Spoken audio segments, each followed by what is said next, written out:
This is the second in a three-part series of resources that consider international trade. Part 1 provides definitions for terms related to international trade, focusing on the concept of protectionism.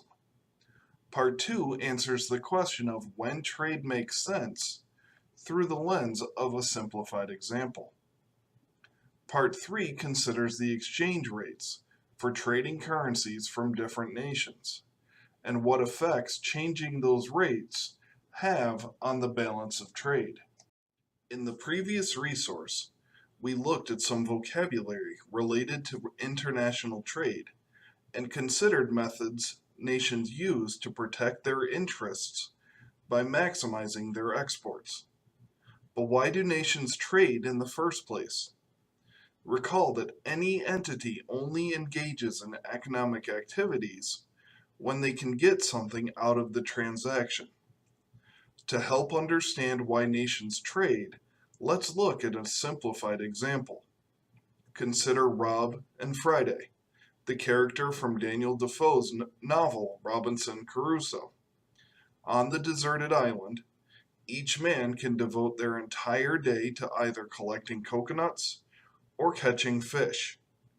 On a single day, Robinson can either catch 12 fish using his high technology fishing rod, or he can collect 12 coconuts.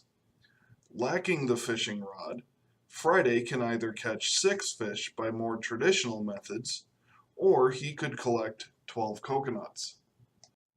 Because each man can only do one of two tasks, it is relatively easy to find their opportunity cost.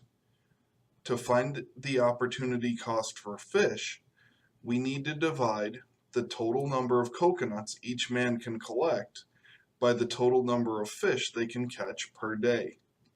This will give the number of coconuts they give up by catching one extra fish. Therefore, Robinson's opportunity cost for fish will be 12 nuts divided by 12 fish, or one coconut is lost for each extra fish gained. Friday's opportunity cost for fish will be 12 nuts divided by 6 fish, or 2 coconuts lost for each extra fish gained. Using the same analysis, Robinson's opportunity cost for coconuts is 1 fish lost for each extra coconut collected, while Friday's opportunity cost for coconuts is 0.5 fish lost for each extra coconut gained. It is not too likely that both men will only focus on performing only one task per day. That would just get too boring. A more reasonable assumption might be that they spend half of each day per task.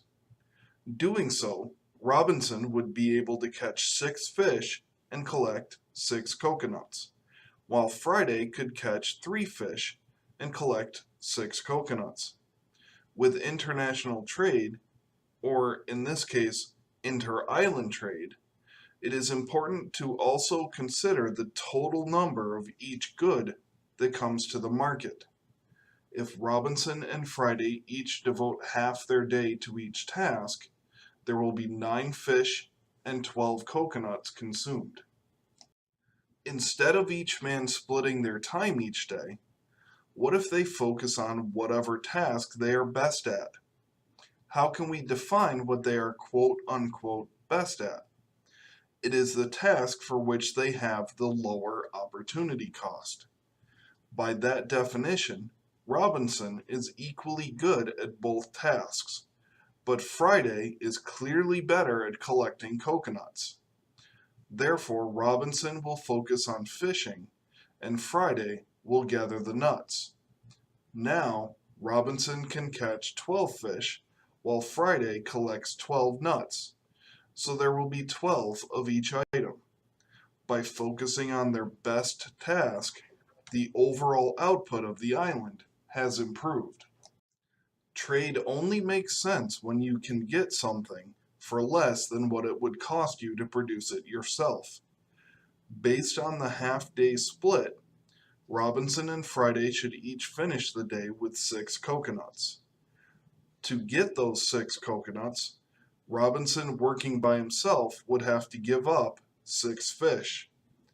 Therefore, for any trade to make sense, he should give up less fish. But Friday can get 3 fish by himself, so he would expect more payment for the 6 coconuts than 3 fish.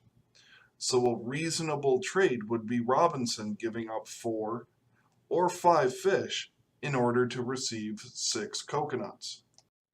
After the trade, there are a total of 12 fish and 12 coconuts for the island. Robinson gets 8 fish, trading 4 of them to Friday, while each person gets 6 coconuts. This trade agreement works for a while, until Friday sprains his ankle while collecting coconuts.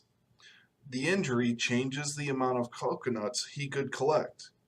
The new production possibility frontier shows that Robinson could still catch 12 fish or collect 12 coconuts, but due to his new physical limitations, Friday can only catch 6 fish or collect 10 coconuts. Calculating the opportunity costs, we find that Robinsons are still the same.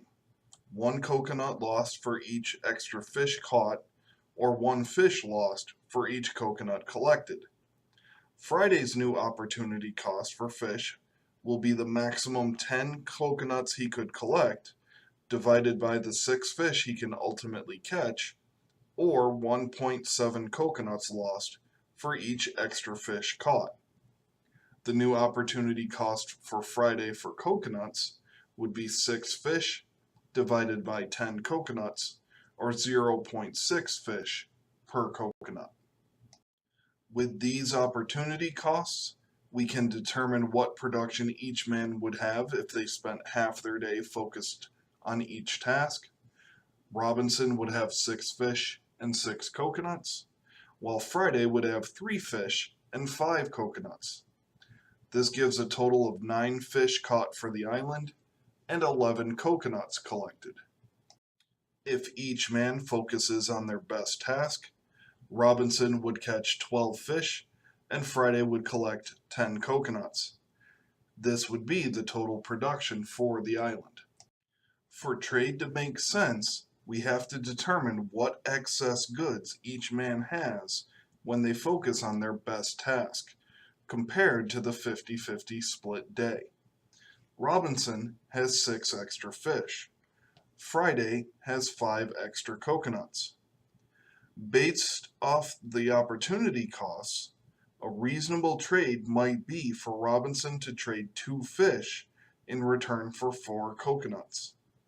This way, the island as a whole has a higher total production. However, Robinson expects to have at least 6 coconuts and 6 fish. With the trade scenario, he has extra fish and fewer coconuts. This means, more realistically, Robinson will split his time, forcing Friday to do likewise. This example gives rise to 2 different forms of production advantages. One country holds an absolute advantage over another if they can produce the same amount of product using less resources, time, raw materials, cost, what have you. However, absolute advantages do not determine trade attractiveness.